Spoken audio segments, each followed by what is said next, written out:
لله رب العالمين والصلاة والسلام على الحبيب المصطفى أبي القاسم محمد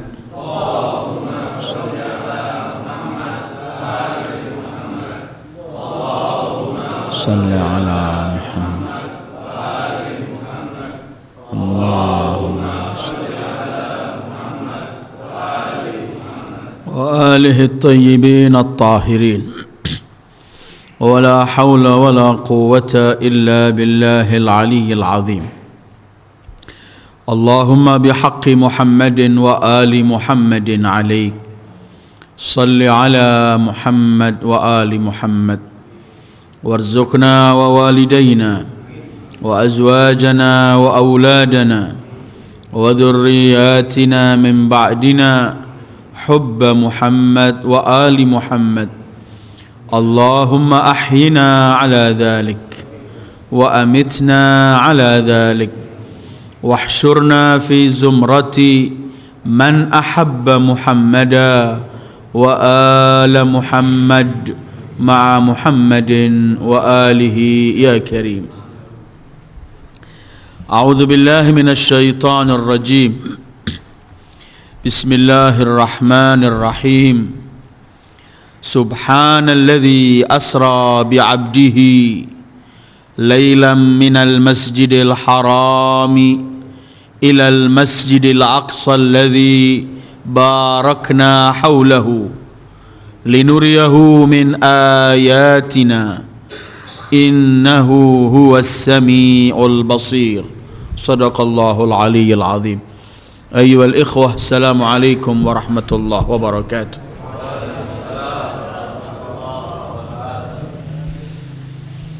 Pada hari-hari ini seluruh kaum muslimin di seluruh penjuru dunia membicarakan mengenai Isra dan Mi'raj. Bagi mereka yang menganggap mengikuti riwayat bahwa Isra itu terjadi pada 27 Rajab. Bagi mereka yang tidak memegang riwayat terjadinya Isra itu pada 27 Rajab, tetap pun mereka akan memperingati dan mengenang terjadinya Isra dan Mi'raj tersebut. Karena Isra dan Mi'raj merupakan salah satu dari rentetan kejadian-kejadian besar yang terjadi pada baginda Sayyidil Wujud Muhammad sallallahu alaihi wa alihi, yang selalu diingat, dikenang, diperingati oleh umat Muhammad. Karena segala sesuatu yang terkait dengan Rasulullah, segala sesuatu yang terjadi berkaitan dengan sejarah Sayyidil Wujud Muhammad sallallahu alaihi wa alihi, pasti selalu akan kita kenang. Karena kita sebagai umatnya selalu ingin mengenal apa saja yang terjadi pada Rasulullah. Karena begitulah Allah telah menentukan bahwa beliau Sayyidil Wujud adalah sebagai uswatun hasanah, suri tauladan untuk umat manusia.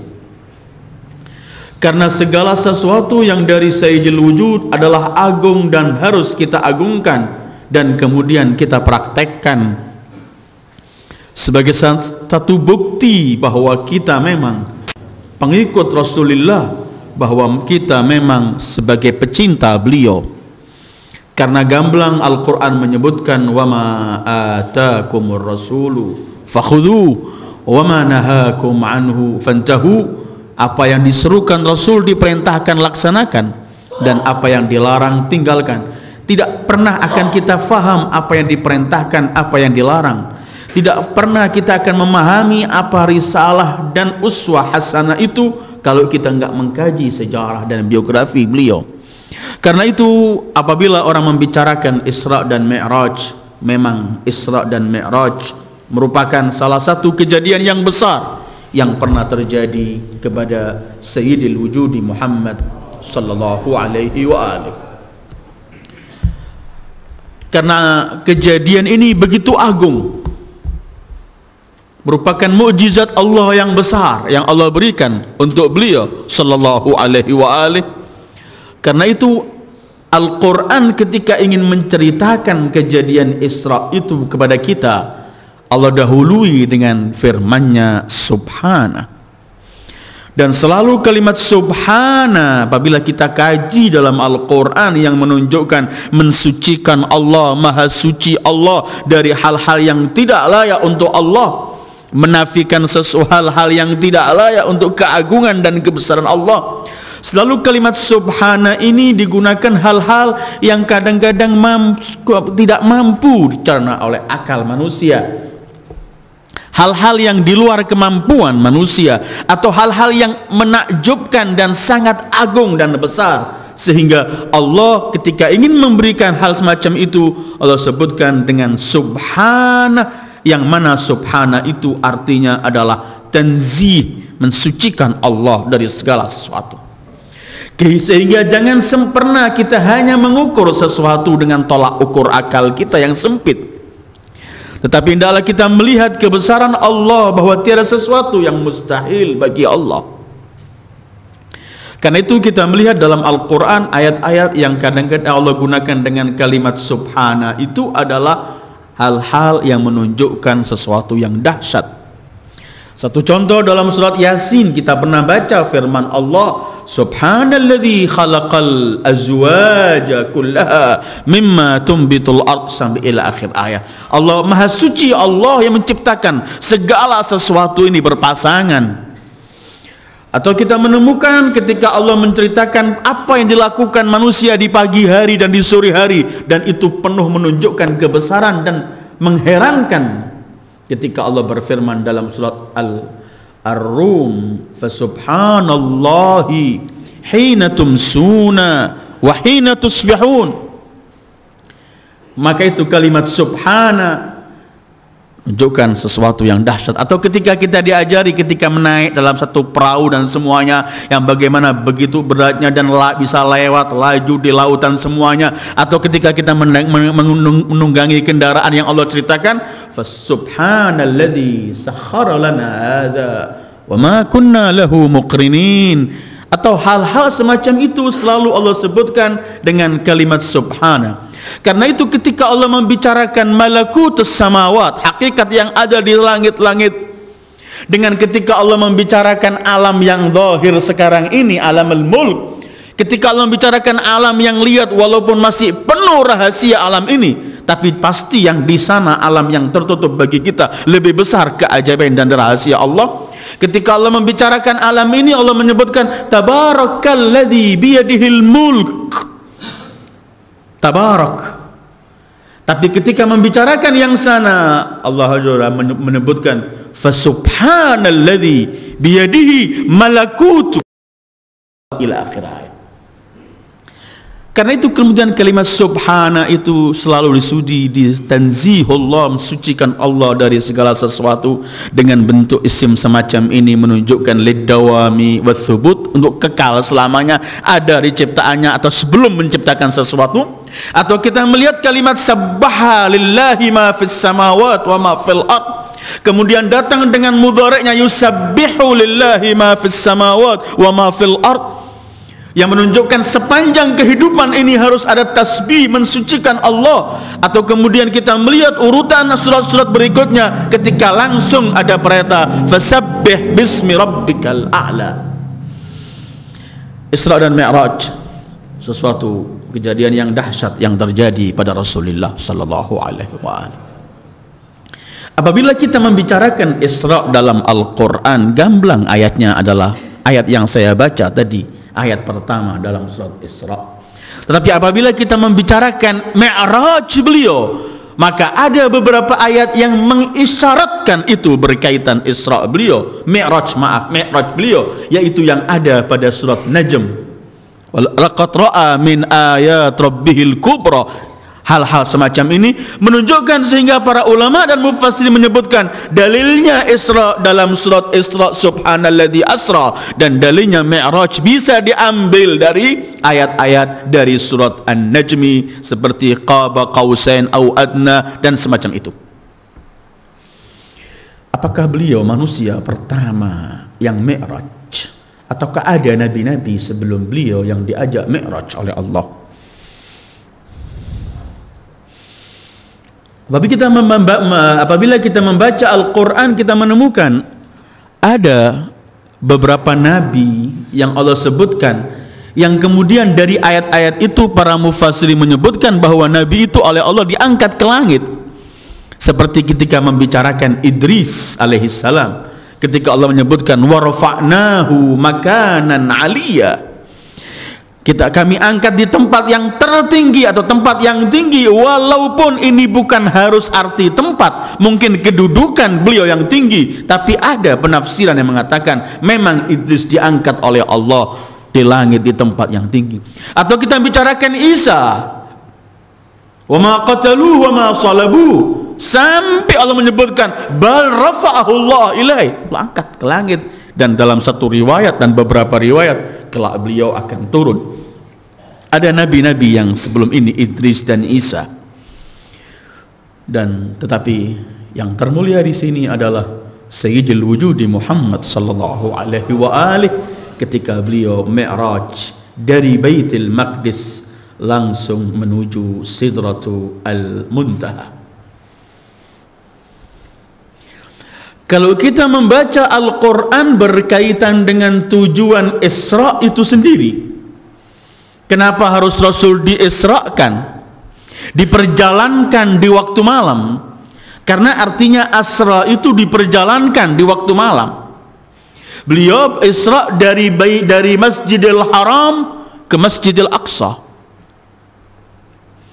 Walaupun mungkin sebelum kita bicarakan tujuan Isra itu apa, dan Al-Quran akan menjawab, perlu juga dan mungkin sepintas dan selalu kita katakan dalam pengajian dan dalam majlis taklim kita ini, kita selalu ingin mengkaji sejarah, tapi selalu saya tekankan mengkaji sejarah bukan untuk kita berselisih, tapi sekedar untuk menambah wawasan ilmu kita.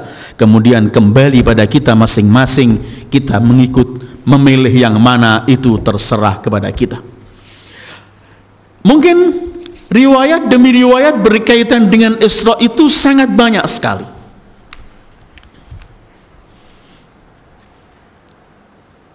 Sehingga sulit untuk bisa ditolak Isra. Walaupun ada ayat Al-Qur'annya pasti, tapi riwayat-riwayat berkaitan dengan Isra oleh para ulama dibagi.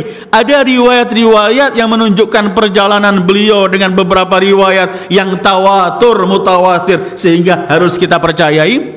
Ada riwayat-riwayat yang tidak mutawatir tapi tidak bertentangan dengan akal, nggak bertentangan dengan dalil dan ayat-ayat lain atau riwayat-riwayat lain, bisa kita terima. Ada juga riwayat-riwayat yang kelak akan bertentangan dengan ayat Al-Quran, bertentangan dengan riwayat-riwayat ini yang mungkin nggak bisa diterima. Satu contoh, ada hal-hal Isra, Rasul bertemu dengan Allah, melihat langsung Allah, duduk di sebelah Allah, dipegang dadanya oleh Allah. Kemudian ini hal-hal riwayat yang tidak bisa kita terima karena akan bertentangan dengan ayat-ayat Al-Quran, akan bertentangan dengan yang kita yakini bahwa Allah itu tidak bertempat, tidak berbentuk dan semuanya. Karena itu Al-Imam Ja'far Shadiq ketika ingin membicarakan kenapa harus Isra dan Mi'raj, kadang-kadang orang dengan salah faham. Mi'raj dianggap Rasul ketemu langsung dengan Allah. Kalau kita mempunyai anggapan begitu, berarti Allah itu punya tempat di sana, sehingga Rasul harus pergi ke tempat itu. Padahal Allah di segala ruangan, di segala tempat ada Allah. Coba kita dengarkan Imam Ja'far ketika mengomentari hal-hal semacam ini. Beliau bersabda, Innallaha la yusafu bimakan wa la yajri alaihi zaman. Allah itu nggak bisa disifati punya tempat tertentu, ada di masa tertentu. Tempat itu kan yang menciptakan Allah, maka jangan ditanyakan di mana, karena tempat itu yang menciptakan Allah. Jangan juga kapan, karena yang menciptakan zaman dan waktu itu Allah. Karena itu Al-Imam Ali pernah menyebutkan, Allahu kana wala makana wa huwa ala makan qabla khalqil makan lam yataghayyar amma kan. Allah dari kala awal sudah ada dan tidak pernah berubah dan tidak punya tempat, dan begitulah Allah. Kata Imam, innallaha la yusaf bimakan, kata Imam Ja'far, enggak disifati dengan tempat tertentu. Wala yajri alaihi zaman, enggak disifati di masa tertentu sehingga ada masa yang lowong tanpa Allah. Tetapi kenapa ada Mi'raj? Beliau bersabda, walakinnahu azza wa jal arada an yusrifa bihi malaikatah. Allah ingin memuliakan para malaikatnya, wasukkana samawati, dan penghuni-penghuni langitnya, wa yukrimuhum, memberikan kemuliaan pada mereka semua, bimusyahadati, untuk bisa melihat Sayyidil Wujud Muhammad. Dan sekaligus wa yurihi ajaib wa yurihi min ajaibi azamati, dan Allah ingin menampakkan pada Sayyidil Wujud segala seluruh kebesaran Allah yang penuh mengherankan dan penuh menakjubkan. Terus ma yukhbiru bihi ba'da hubutih, yang kelak akan diberitahu oleh Rasulullah kepada umatnya setelah kembalinya dari Mi'raj tersebut. Ketika kita menyebut Rasul Isra dan Mi'raj, riwayat demi riwayat berkaitan Isra Mi'raj ini kadang-kadang bertentangan satu sama lain, sehingga bisa kita ambil satu ketentuan, baik masanya, tahunnya, maupun kejadiannya. Sehingga kapan Isra Rasulullah, kapan terjadi Isra itu? Terjadi, ternyata kaum para sejarah mereka menulis bermacam-macam. Ada yang mengatakan setelah 6 bulan beliau jadi nabi, di awal-awal jadi nabi. Ada yang mengatakan tahun kedua setelah beliau jadi nabi. Ada yang mengatakan tahun ketiga setelah beliau jadi nabi. Ada yang mengatakan tahun ke-10 setelah wafatnya Abu Talib dan Khadijah alaihimassalam. Ada yang mengatakan tahun ke-11, ada yang mengatakan tahun 12, ada yang mengatakan Rajab, ada yang mengatakan Ramadan, perselisihan. Dan depan saya ada kitab namanya As-Sahih Minas Sirah, bisa diambil rujukannya, masing-masing rujukan dari kitab-kitab yang ada di tengah kaum muslimin, sunnah maupun syiah. Dulu waktu kita membicarakan Sayyidah Fatimah Zahra, ada riwayat yang diriwayatkan oleh buku-buku kaum muslimin bahwa Rasulullah ketika Mi'raj memperoleh buah, dan dari buah itu ketika ketika berhubungan dengan Khadijah, maka jadilah Fatimah, menunjukkan beliau Mi'raj sebelum Siti Khadijah wafat. Riwayat demi riwayat. Kalau kita melihat riwayatnya dari rumah Ummi Hani, waktu itu beliau di masjid, waktu itu beliau dicari oleh Abu Talib, tidak diketemukan. Riwayat-riwayat ini juga menunjukkan, ternyata riwayat-riwayat ini semua menunjukkan ternyata Isra itu bukan sekali terjadi untuk Rasulullah sallallahu alaihi wasallam. Mi'raj itu bukan sekali terjadi untuk Rasulullah. Dalam perselisihan tahun, kemudian perselisihan riwayat dari mana, perselisihan riwayat menunjukkan akhirnya bahwa Mi'raj itu dan Isra tidak sekali. Karena itu kemudian muncul riwayat dari Imam Ja'far ketika beliau bersabda, di-mi'rajkan Nabi kita Muhammad lebih dari 120 kali. Dalam sirah Halabiyah ada yang mengatakan 30 kali. Kalau Allah memberikan kepada Ibrahim, sebagaimana surat Al-An'am menceritakan pada kita, satu kehormatan ketika Allah buka pada Ibrahim semua hakikat langit dan bumi. Wa kadzalika nuri Ibrahim malakutas samawati wal ard waliyakuna minal muqinin. Begitulah kami buka untuk Ibrahim, kami nampakkan untuk Ibrahim hakikat langit-langit dan bumi dan alam malakut sana. Kalau itu untuk Ibrahim, pasti yang miliki Sayyidul Wujud akan melebihi semua yang dimiliki oleh Al-Anbiya. Maka dari ini semua bisa kita ambil perselisihan tahun, mungkin saja dalam semua itu menunjukkan di masa-masa itu beliau pernah Isra, karena itu Isra bukan harus sekali. Tetapi perselisihan ini yang penting kita nggak hanyut dalam perselisihan kapan, tahun berapa kali, tapi yang penting Isra dan Mi'raj itu terjadi untuk Sayyidul Wujud Muhammad. Cuman kita bawakan semacam ini supaya tidak menjadikan ajang perselisihan kita. Bagi yang mengatakan 6 bulan setelah beliau jadi nabi, bagi yang mengatakan tahun kedua, bagi yang mengatakan menurut as-sahih minas sirah yang dipilih oleh atba ahlul bait tahun ketiga, atau yang mengatakan tahun kelima, tahun 10, tahun 11, tahun 12. Tidak menjadikan perselisihan, justru itu menambah khazanah ilmu kita. Dan yang mengatakan bukan sekali, ada yang mengatakan 30 kali, ada yang mengatakan 2 kali, bahkan ada riwayat dari Imam Ja'far 120 kali Sayyidul Wujud dimi'rajkan oleh Allah sallallahu alaihi wasallam. Kita masih membicarakan Isra dan Mi'raj. Tapi kalau kita bertanya, apa tujuan Mi'raj? Tujuan Isra dan Mi'raj. Ayat yang tadi gamblang menjelaskan pada kita. Allah menyebutkan linuriyahu min ayatina. Tujuan dibalik Isra itu Allah ingin menampakkan, menunjukkan kepada Sayyidul Wujud ayatina, tanda-tanda kebesaran Allah dibuka oleh Allah, sehingga beliau menyaksikan segala kebesaran Allah. Tanda-tanda kebesaran Allah ini semua dipernampakkan untuk beliau sallallahu alaihi wasallam. Bedanya Ibrahim dinampakkan, Ibrahim masih di bumi, tapi beliau dinampakkan dan Allah mengangkat beliau untuk ke tempat lain. Walaupun saya nggak pernah bicara lagi, itu sudah terlalu selesai masanya. Kita bicarakan beliau hanya dengan rohnya saja, atau alam mimpi, atau dengan jasadnya. Kita nggak bicara hal semacam itu, sudah lampau, sudah masa yang lampau. Karena kita kalau bicarakan nggak dengan jasadnya, cuma di alam mimpi, maka itu belum perlu, nggak dikatakan mukjizat, sehingga pakai kalimat subhana dan semuanya. Linuriyahu min ayatina. Allah ingin nampakkan, Allah ingin menunjukkan kepada Sayyidul Wujud ayatina, tanda-tanda kebesaran Allah.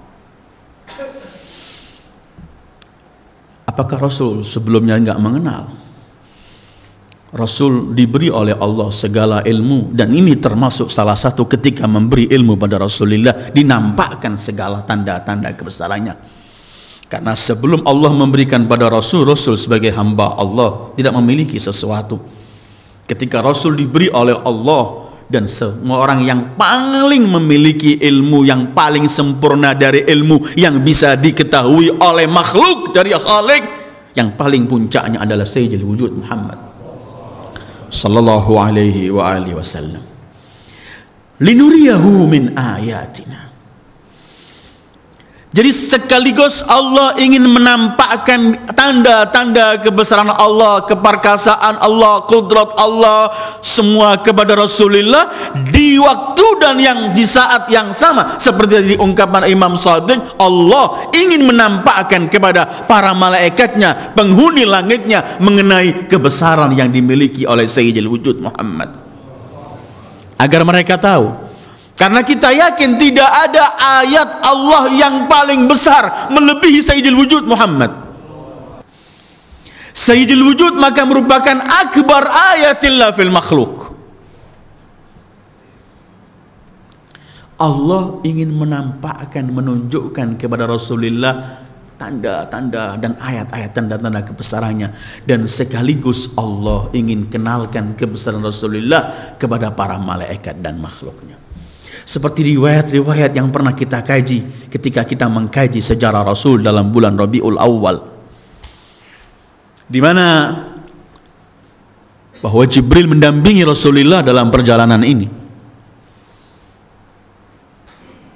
Tetapi pada batas dan tempat-tempat tertentu justru Jibril tidak bisa melewati dan mendampingi Rasulullah sallallahu alaihi wasallam.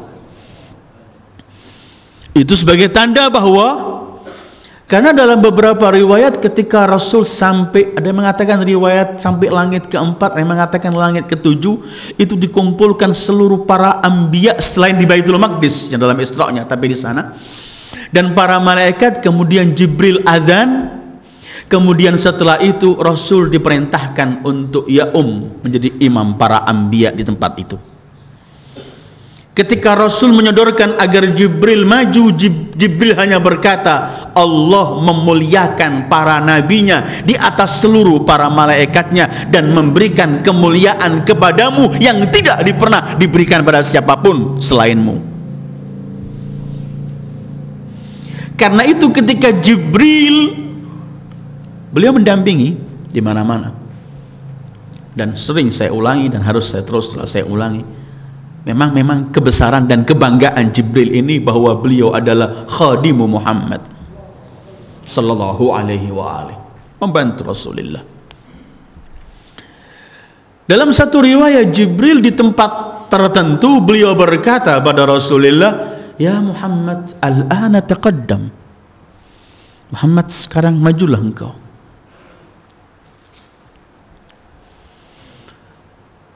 Selama ini di semua tempat Jibril mendampingi, tapi di tempat tertentu itu kata Jibril, majulah. Rasul hanya menoleh pada Jibril, kemudian beliau bersabda, afi misli hadzal makan yatrukul khalilu khalilah. Apakah di tempat semacam ini seorang kawan meninggalkan kawannya, wahai Jibril? Jibril kemudian berkata, walladzi ba'atsaka bil haqqi nabiyya lau takhattaitu khatwah lahtaraqtu. Demi yang mengutus engkau sebagai nabi, kalau aku maju sejengkal terbakar aku. Sampai sini batasku. Kemudian Jibril berkata, innaka wa'ta mauti'an lam yata'hul awwalun walan yata'hul akhirun. Kamu sekarang ada pada satu tempat yang belum pernah dijangkau oleh makhluk sebelummu, dan tidak pernah akan dijangkau oleh makhluk setelahmu. Jibril mundur, karena setiap malaikat punya kedudukan masing-masing. Sampai situ Jibril maju sejengkar. Tapi Rasul bersabda setelah itu, fazakha biyan nur zakha, aku masuk ke cahaya demi cahaya terus. Pernah salah satu khutbah Al-Habib Abdul Qadir bin Ahmad As-Segaf talallahu baqa'ah, beliau pernah menyebutkan, ketika menyebutkan ini, li'annal habib khuliqa min dzakan nur, karena beliau Rasulullah diciptakan dari cahaya itu, maka hanya beliau yang mampu masuk ke cahaya itu.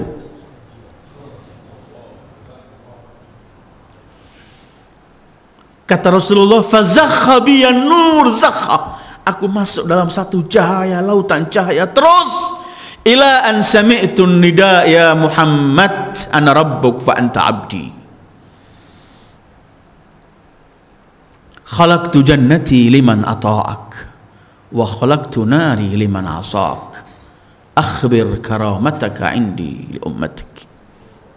Atau kama qala sallallahu alaihi wa alihi, ketika meriwayatkan, Muhammad, aku adalah Tuhanmu dan engkau adalah hambaku.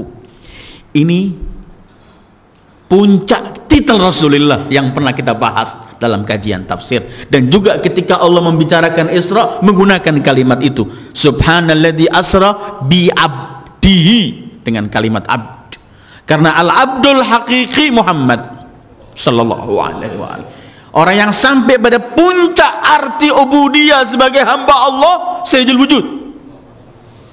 Ya Muhammad, ana rabbuk fa anta abdi.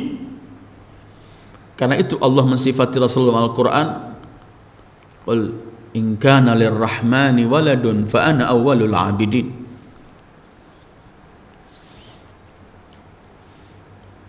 Aku ciptakan surgaku untuk yang taat kepadamu, aku ciptakan nerakaku untuk yang melanggar ketentuanmu. Sampaikan kemuliaanmu di sisiku pada umatmu, wahai Muhammad. Dan hadithul Isra sangat banyak sekali diriwayatkan oleh buku-buku dari riwayat a'immah ahlul bait alaihimussalam.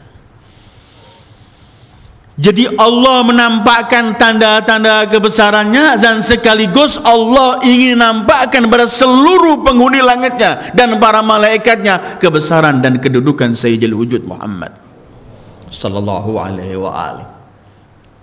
Linuriyahu min ayatina.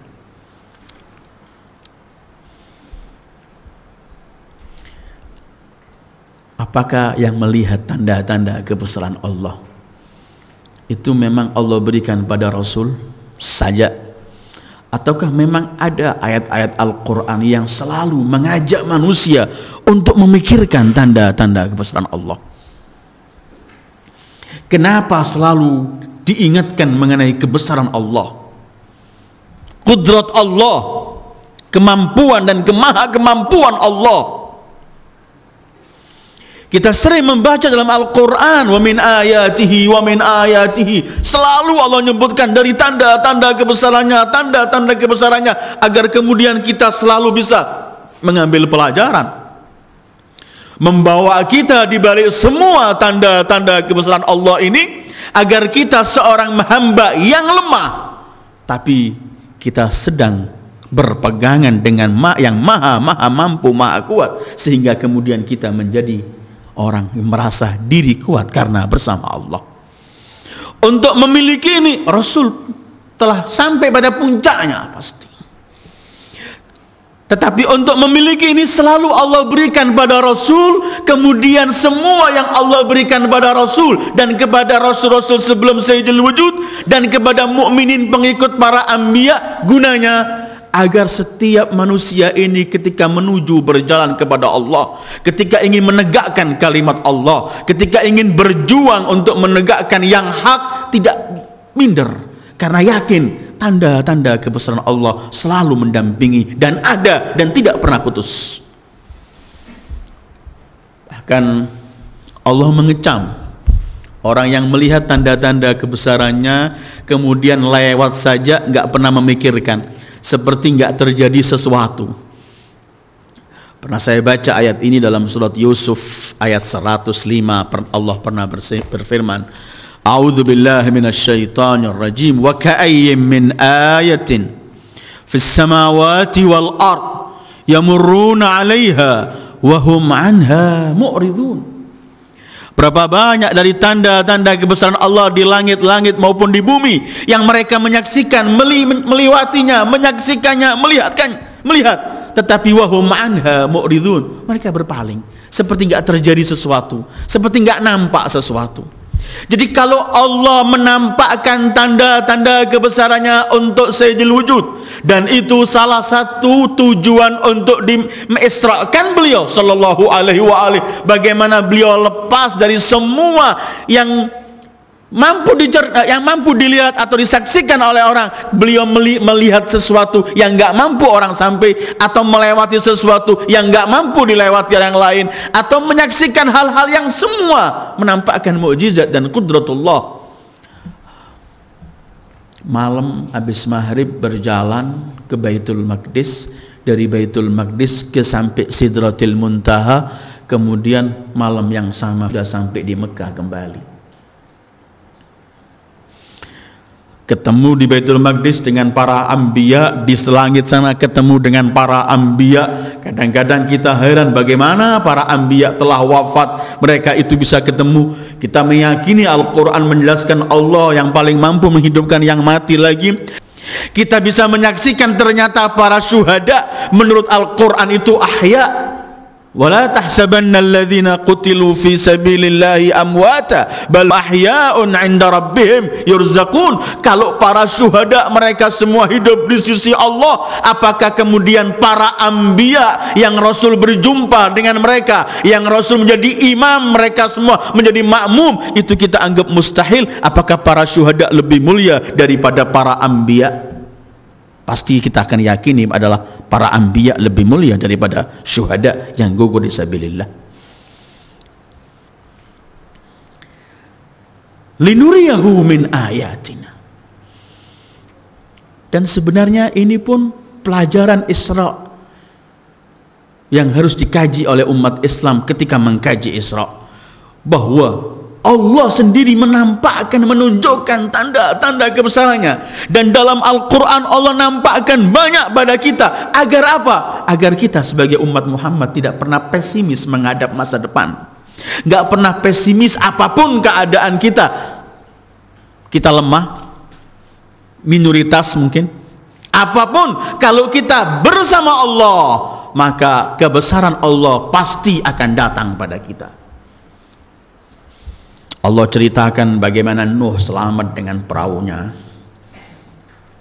Yang dengan itu saja Allah ceritakan pada kita bagaimana Ibrahim keluar dari api Namrud selamat. Tanda-tanda kebesaran Allah. Allah ceritakan pada kita satu yang dahsyat.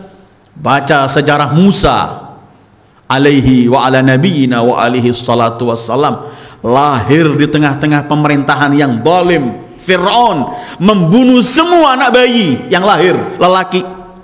Setiap wanita hamil dari bangsa Bani Israel, depan rumah wanita itu telah ada utusan dari Fir'aun dan dari istana untuk menanti kelahiran wanita ini. Apabila melahirkan bayinya perempuan, dibiarkan hidup. Kalau laki, di depan ibunya disembelih bayi itu. Situasinya begitu. Tapi Allah justru di situasi semacam itu ingin menampakkan pada kita, dan diabadikan oleh Allah dalam Al-Qur'annya. Justru di waktu semacam itu Allah tentukan agar ibu Musa melahirkan Musa. Dan Allah tidak tentukan harus Musa diselamatkan, dibawa lari ke gua, dibesarkan di hutan. Tidak. Justru Allah kirim anak bayi lelaki ini ke istana Fir'aun yang dengan congkaknya dia sedang membasmi semua anak bayi laki. Justru di istana itu Musa dibesarkan. Tanda kebesaran Allah. Nuriyahu min ayatin. Allah abadikan juga cerita-cerita yang terjadi untuk Sayyidil Wujud sallallahu alaihi wasallam. Allah abadikan cerita Badar.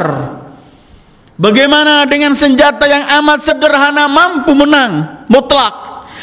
Allah ceritakan pada kita berkaitan dengan Nabi Allah Daud dan fi'ahnya bersama Talut. Kam min fi'atin qalilatin ghalabat fi'atan katsiratan biiznillah. Apabila jeli umat Islam mengkaji kebesaran Allah, kemudian hanya bertawakal kepada Allah, kemudian berusaha ketika menegakkan kalimat Allah, berpegangan dengan tali Allah, maka pasti selalu tanda kebesaran Allah akan melewati umat Islam. Alhamdulillah, kita pun setiap hari nampakkan oleh Allah tanda-tanda kebesaran Allah. Belum lama kita melihat Hizbullah, kelompok kecil berpegang teguh dengan yang dibawa Rasulullah, menegakkan hak, mengandalkan diri kepada Allah. Yang dihadapi adalah superpower sebenarnya, Israel, dengan semua senjata yang tercanggih dimiliki oleh Amerika ada di sana, tapi tetap tidak bisa berbuat sesuatu. Karena siapa yang bersama Allah, pasti Allah akan bersamanya. Dan apabila bersama Allah, siapakah gerangan yang mampu mengalahkan kekuatan Allah? Mi'raj atau Isra mengajak kita kembali ketika kita memperingati hari itu, untuk kita lebih percaya diri. Artinya bukan percaya diri mengandalkan kekuatan, percaya diri bahwa kalau kita bersama Allah dan tidak menyimpang dengan ketentuan Allah, tidak perlu khawatir, apapun yang terjadi itu yang terbaik untuk kita. Kam min fi'atin qalilatin ghalabat fi'atan katsiratan biiznillah. Begitu ketentuan Allah. Linuriyahu min ayatina innahu huwas sami'u al-basir. Kajian Isra, tujuan Isra gamblang sekali. Allah ingin menampakkan kepada kita tanda-tanda kebesaran Allah. Dan kita sebagai seorang muslim jangan pernah melewatkan hal semacam ini. Setiap saat ada kebesaran Allah, dan setiap saat harus kita percayai kebesaran Allah itu. Sejarah kemudian mencatat dengan perselisihan waktu kapan, tahun berapa Isra beliau, dengan perselisihan berapa kali Isra dan Mi'raj itu. Tapi sejarah mencatat, katanya di sanalah Allah memberikan kewajiban untuk umat Muhammad, satu ibadah yang besar nilainya, Ibadah itu ialah as-salah. Yang kemudian Rasul mengomentari salat ini dengan sabda beliau sallallahu alaihi wa alihi, as-salatu mi'rajul mu'min. Ternyata salat itu mi'raj seorang mukmin. Rasul apabila itu di awal-awal beliau diutus jadi nabi, telah di-Isra dan Mi'rajkan untuk diberi oleh Allah kekuatan menghadapi semua perjuangan. Apabila itu terjadi setelah wafatnya Khadijah dan Abu Talib, ketika setelah wafat Abu Talib, Jibril turun untuk berkata, ya Muhammad, pembelamu telah wafat, maka tempat ini enggak layak lagi untuk kamu berdakwah, berhijrahlah. Dalam satu riwayat bahwa beliau setelah wafatnya Abu Talib, beliau lebih diganggu oleh orang-orang Mekah, lebih berani mereka mengganggu Rasulullah sallallahu alaihi wasallam. Lebih sulit perjuangan dan dakwah beliau saat itu, di mana orang-orang Mekah memusuhi beliau. Riwayat itu menyebutkan saat semacam ini beliau pergi ke Taif dengan tujuannya untuk bisa berdakwah di Taif. Di Taif pun beliau ditolak. Allah, seorang nabi membawa misi dan membawa keberuntungan dan kesuksesan, keselamatan bagi mereka, tapi ditolak. Mereka bukan hanya menolak Rasulullah di Taif, mereka melempari Rasulullah. Mereka keluarkan anak-anak kecil seperti karnaval gitu, melempari Rasulullah. Kaki yang suci, kaki beliau sallallahu alaihi wa alihi, hari itu kaki beliau berlumuran darah. Allah, bumi dan semua makhluk Allah diciptakan karena beliau. Tapi hari itu ketika beliau ingin menegakkan hak, berdakwah untuk kalimat Allah agar tetap kalimat Allah tertinggi, beliau hari itu berlumuran darah. Sehingga beliau berteduh di bawah satu pohon. Kemudian beliau berdoa sambil membersihkan darah. Malaikat bertubi-tubi datang menawarkan jasa untuk membantai umat biadab yang melempari Sayyidil Wujud. Gak kuat, malaikat datang untuk menawarkan jasa membalik gunung sekitar Taif untuk dihancurkan pada mereka, agar mati semua mereka itu karena melampaui batas. Tapi simbol rahmat Allah, yang memikul rahmat Allah, Sayyidil Wujud Muhammad sallallahu alaihi wa alihi, beliau hanya berkata, jangan.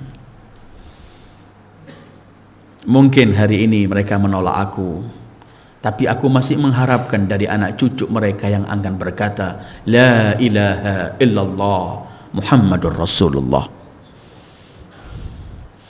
Katanya hari itu malaikat yang menjaga gunung ini teriak, anta kama sammaka rabbuk, memang engkau seperti yang dinamakan Tuhanmu wahai Muhammad.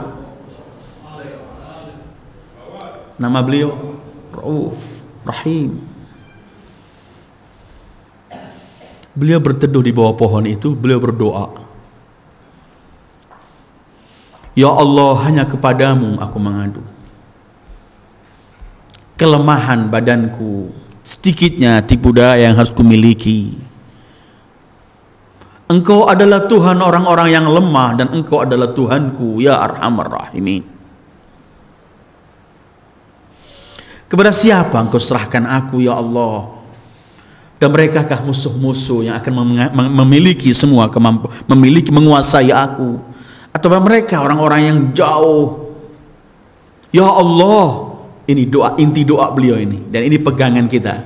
Ya Allah, kalau selagi engkau tidak marah denganku, maka aku enggak pernah peduli apapun yang terjadi pada diriku. Illam yakun bika alayya ghadabun fala ubali. Orang Mekah mau memukuli aku, memusuhi aku, orang Taif memusuhi, dunia semua memusuhi, semua itu enggak berarti selagi engkau enggak marah denganku. Dan ini juga pegangan kita kalau kita mengkaji Mi'raj, karena ini pendahuluan Mi'raj katanya, mengikut riwayat yang ada. Ini pegangan kita, doa, inti doa ini. Kita kan suka Dan kadang-kadang kita korbankan ketentuan Allah, hukum Allah, syariat Allah, perintah Allah, larangan Allah semuanya, karena kita tengah ngerasa dengan orang, karena kita malu sama orang, karena kita takut dengan orang, karena kita takut hal-hal semacam ini. Sementara segala sesuatu biar terjadi, yang penting Allah nggak murka dengan kita. Jangan malah kita korbankan kemarahan Allah demi memperoleh kerelaan manusia. Itu yang kelak khasirad dunya wal akhirah, dzalika huwal khusranul mubin. Akan rugi dunianya dan akhiratnya. In lam yakun bika alayya ghadabun fala ubali.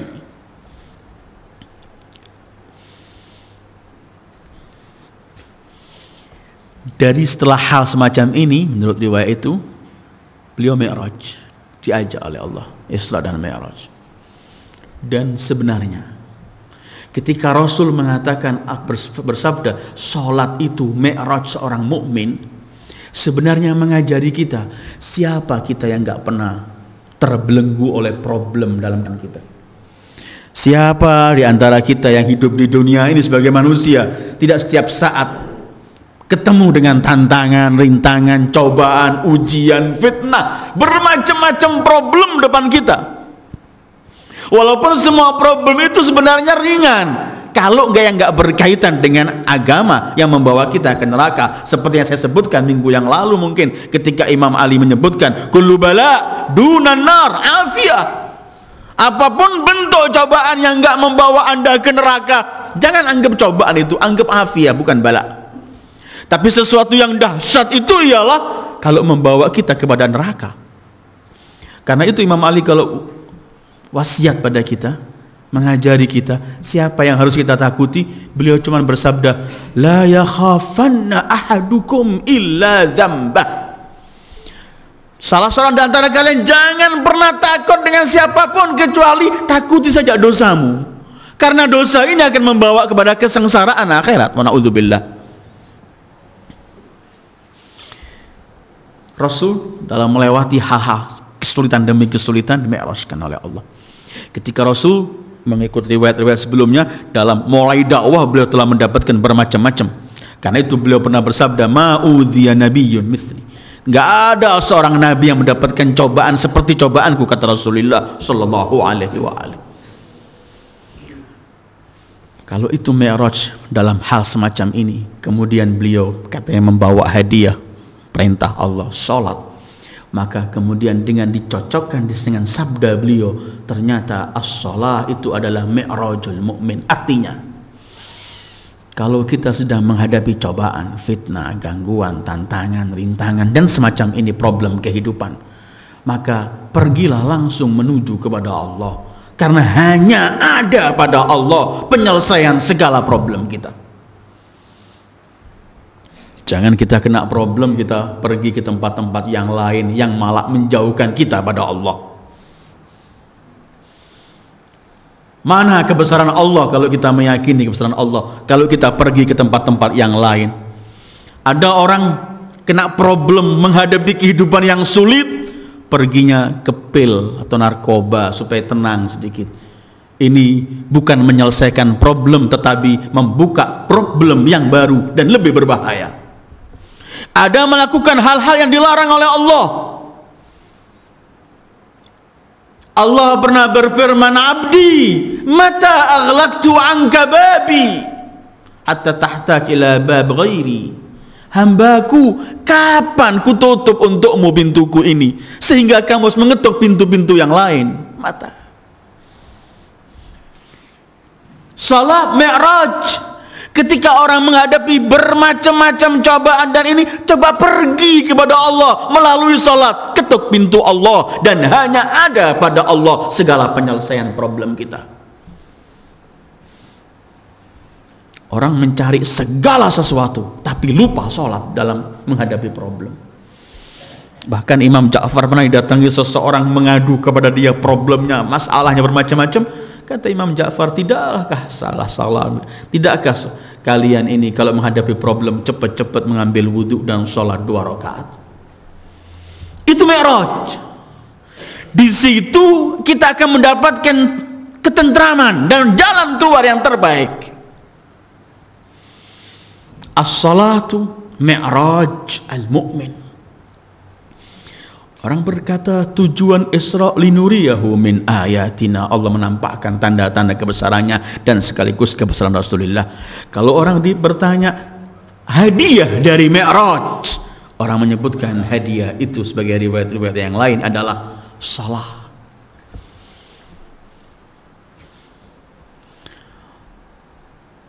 Karena orang itu kalau sholat sedang berhubungan yang maha agung, walaupun dirinya lemah apapun keadaannya, tapi kalau sudah menyandarkan dirinya yang maha agung, maka dia tidak pernah akan loyo menghadapi kehidupan, gak pernah akan pesimis menghadapi masa depan, tidak pernah akan putus asa apapun yang terjadi, karena dia sudah masuk dan bersandar diri kepada yang maha mampu, yaitu Allah. Cukup ketika kita berkata Allahu Akbar, telah kita nafikan bahwa selain Allah kecil. Itu membawa kita menjadi kuat. Kapan? Karena bersama Allah. Karena itu kemudian orang yang bisa melaksanakan sholatnya, orang itu akan jauh dari amal keji, perbuatan-perbuatan keji. Karena gamblang Allah menyebutkan di balik sholat itu ada inna salata tanha anil fahsyai wal munkar. Salat itu mencegah dari kita berbuatan fahsya, perzinahan dan lainnya, atau mungkar, kemungkaran, perbuatan-perbuatan yang keji. Karena ketika orang berhubungan pada yang maha agung, yang maha mulia, tidak pernah akan melakukan hal-hal yang keji. Karena itu Al-Quran membuat simpel saja. Salat ini untuk apa? Untuk ingat pada Allah. Aqimis salata li dzikri. Dirikan salat untuk mengingat Allah. Kalau kita mengingat Allah, zikir pada Allah, kita selalu akan diingat oleh Allah dan diselamatkan dari hal-hal yang keji. Kalau ada perbuatan serong di tengah kita, perbuatan mungkar dan fahsya, berarti kita nggak pernah mi'raj, artinya kita nggak sholat. Orang sering berkata, saya sholat saya, setiap 5 waktu saya sholat, tapi saya masih melakukan hal-hal gini. Kemudian dia bertanya, janji Allah itu benar atau tidak? Allah janji kalau sholat tanha anil fahsya wal munkar. Ketika kita dihadapkan masalah semacam ini, sudah sholat tapi belum meninggalkan fahsya dan mungkar, di hadapan kita cuma ada 2 pertanyaan. Apakah Allah nggak menepati janjinya? Dan tidak ada seorang muslim berani mengatakan begini, karena ia akan keluar dari agama ini kalau ia berkata Allah tidak menepati janjinya, karena Allah la yukhliful mi'ad. Kedua, atau kita belum sholat. Ternyata mungkin kita belum sholat. Pernah saya sampaikan di majelis ini, tapi wallahu a'lam di masa kapan itu, pernah datang seorang pada Imam Ali untuk bertanya, wahai Amirul Mukminin Ali ibn Abi Thalib, bagaimana caranya agar aku tahu kalau sholatku sudah diterima oleh Allah? Saya dan Anda juga bertanya semacam ini. Kita ingin tahu sholat kita diterima enggak. Orang ini mewakili kita, tanya kepada pintu kota ilmu Rasul sallallahu alaihi wasallam. Bagaimana caranya agar aku tahu bahwa salatku diterima oleh Allah? Imam Ali simpel, beliau menjawab, lihatlah salatmu sampai di mana mencegah kamu dari fahsya dan mungkar, itulah diterima salatmu. Mudah, kita duduk, kita lihat sudah sampai di mana salat ini mencegah fahsya dan mungkar saya, yaitu salat ini diterima oleh Allah. Karena salat itu yang sampai cuman konsentrasi pada Allah, yang nggak konsentrasi belum sholat. Jadi kalau sholat pasti ada tanha anil fahsya wal munkar.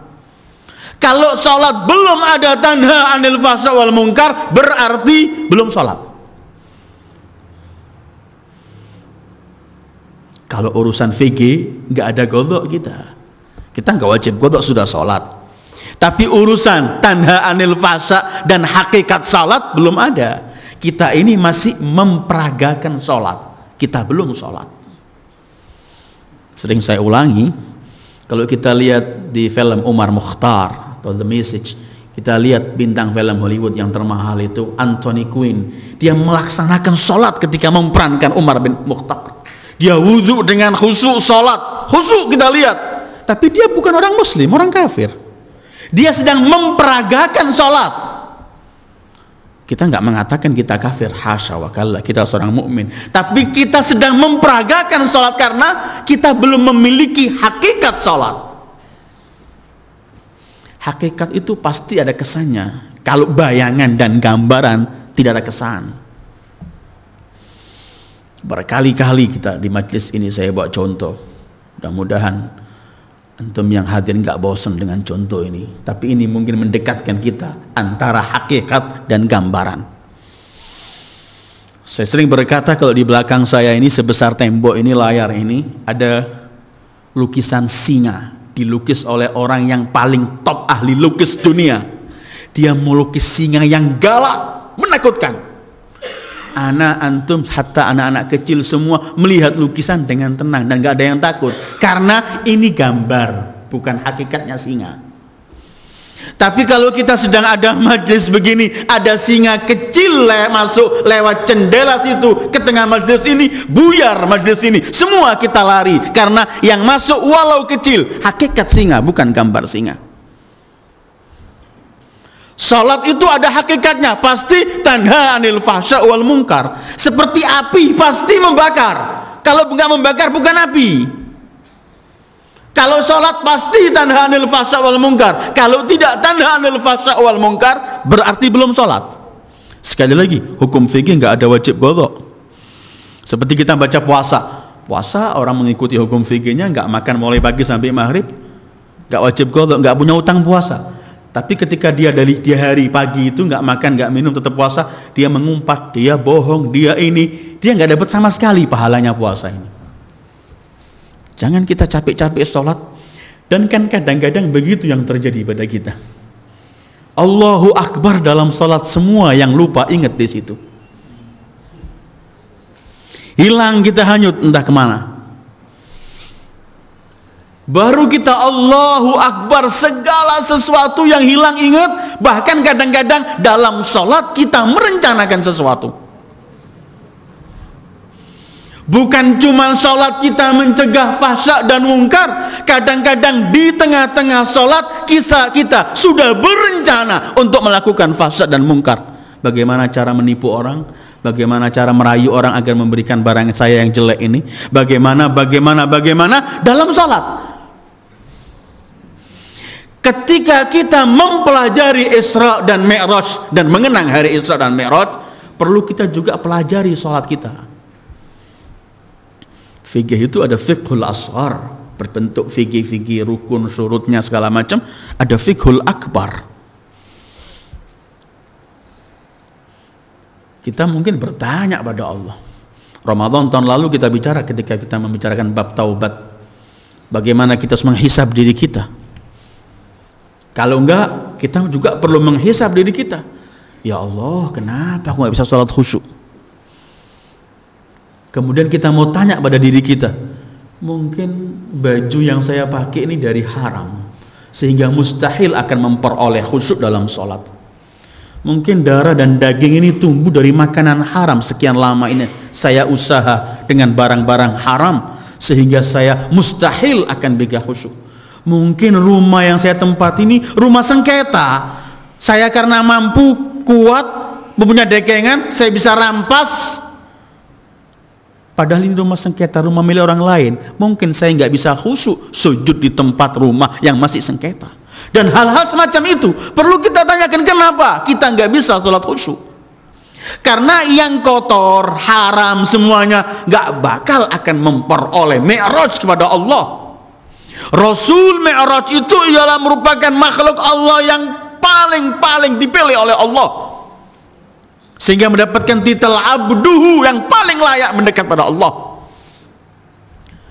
Tapi hadirin, Memang kalau kita membicarakan sholat, kita akan nangis pada diri kita masing-masing, karena sholat ini berat.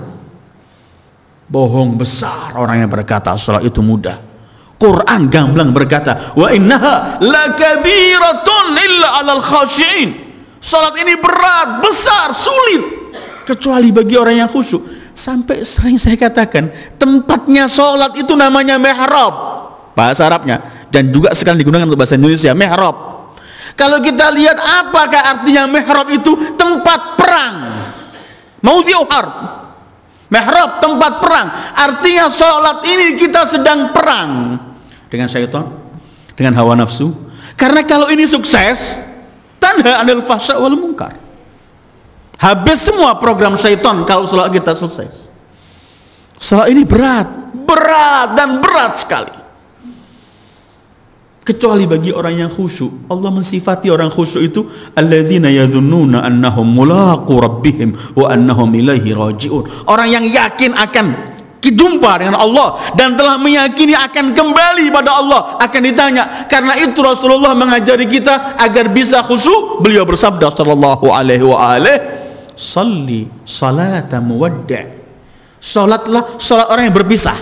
Artinya setelah salam mati, akhir salat.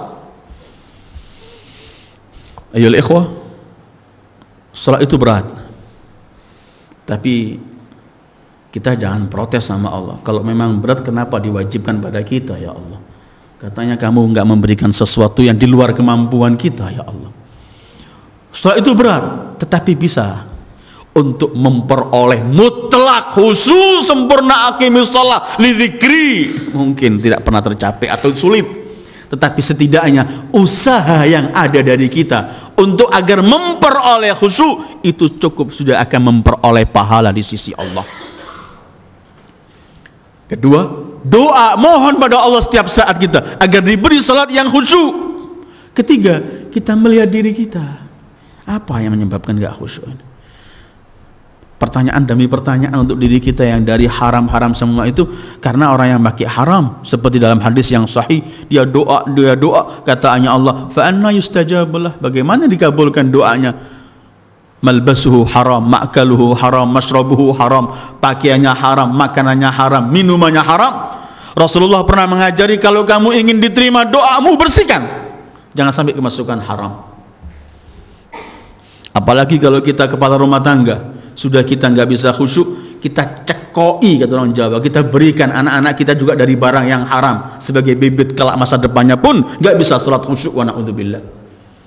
Tanggung jawab besar kita di hadapan Allah kelak. Salah, karena itu salat berat. Pernah seorang ditanya, seorang yang arif billah, ditanya bagaimana sih sholatmu itu? Bagaimana kamu kalau melaksanakan sholat, wahai guruku? Dia berkata, ukabbiru takbiran bitahqiq, wa aqra'u qira'atan bitartil, wa arka'u ruku'an bitakhashu', wa asjudu sujudan bitadallul, wa a'tabirul jannata an yamini wan nara an shimali wa malakal maut ala ra'si wa dhunubi muhitatan bi thumma wa a'tabiruha akhira salatin li thumma utbi'uha al-ikhlas mastata'tu fala adri ayaqbalahu Allah minni am yuqalu laha idribu biha wajha man sallaha. Bagaimana sholatmu wahai guruku, kata dia. Gurunya berkata, aku ketika takbir, aku yakini meresapi arti takbir tersebut. Aku membaca dengan penuh tartil, aku rukuk dengan penuh perendahan diri di hadapan Allah, dengan penuh khusyuk. Aku sujud dengan penuh penghinaan bahwa aku enggak memiliki daya dan apapun di hadapan Allah, sangat hina. Kemudian aku bayangkan surga sebelah kananku, neraka sebelah kiriku. Malakul maut siap di atas kepalaku untuk mencabut rohku, dan dosaku semua dinampakkan di hadapanku. Kemudian aku anggap salatku salat terakhir, dan kemudian aku selipkan ikhlas semampu aku berbuat ikhlas, Setelah itu kata ia pada muridnya, aku belum tahu diterimakah sholatku, atau Allah akan berkata, tamparkan pada wajah yang melakukannya. Karena hadis-hadis Rasulullah, beliau menyebutkan bahwa sholat ini apabila konsentrasi khusyuk, dia naik dengan harum, semua malaikat menyambutnya dan seluruh penghuni langit tahu harumnya, kemudian disimpan, kelak dikembalikan oleh Allah. Apabila naik sholat itu tidak khusyuk, naik bagaikan kotoran, gombal yang penuh kotoran, bau busuk. Ketika naik, para malaikat berkata, campakkan pada yang melakukan. Orang mungkin selalu setiap membicarakan Isra dan Mi'raj, membicarakan sholat, dan memang ini adalah setiap hari yang harus kita lakukan. Tapi setiap hari kita jauh. Kita kan kadang-kadang mau menangisi diri kita. Kita kadang-kadang berkata begini, kalau sholat, berapa lamanya sholat kita? 5 waktu itu, dari 24 jam yang Allah berikan kesempatan hidup kita ini setiap hari, sholat kita paling 15 menit kalau per sholat itu 3 menit. Sisa setengah jam. 23 jam lainnya di luar sholat kita. Kita kan kemudian mau bertanya pada diri kita masing-masing sebenarnya, dan kita tangisi hal ini di hadapan Allah. Kalau waktu sholat saja saya tidak konsentrasi pada Allah, apalagi di luar sholat. Kalau dalam sholat tidak berhubungan dengan Allah, apalagi di luar sholat. Hadirin, membahas sholat bukan merupakan kemudian jadi momok yang kita takuti, tidak. Kita cukup usaha semampu kita, selesainya Allah yang akan menikul. Yang tidak boleh itu kita acuh dengan berkata, yang penting aku sudah sholat. Itu yang nggak benar. Tapi kita menyelidiki apa yang ada semampu kita, dan itu kelak yang akan diterima oleh Allah Subhanahu wa ta'ala. Ayolah ikhwah, itulah kajian kita malam ini berkaitan dengan Isra dan Mi'raj Rasulullah sallallahu alaihi wa alihi, tujuannya dan oleh-oleh beliau, dan itulah kajian kita terhadap salat. Kita mohon kepada Allah, bertawassul pada Rasul sallallahu alaihi wa alihi dan pada keluarganya, agar selalu kita diberi oleh Allah ketabahan untuk menegakkan kalimat Allah, diberi ketabahan dan keyakinan untuk memahami bahwa kemenangan pasti ada pada yang menegakkan hak, apapun bilangan mereka dan kekuatan mereka. Diberi salat yang khusyuk agar kita menghadap pada Allah bisa konsentrasi dan salat khusyuk, dan kemudian agar kita melakukan pada hakikat salat tadi, bukan gambaran salat. Wassallallahu ala khairi khalqi Muhammad wa alihi ajma'in. Wassalamu alaikum warahmatullahi wabarakatuh.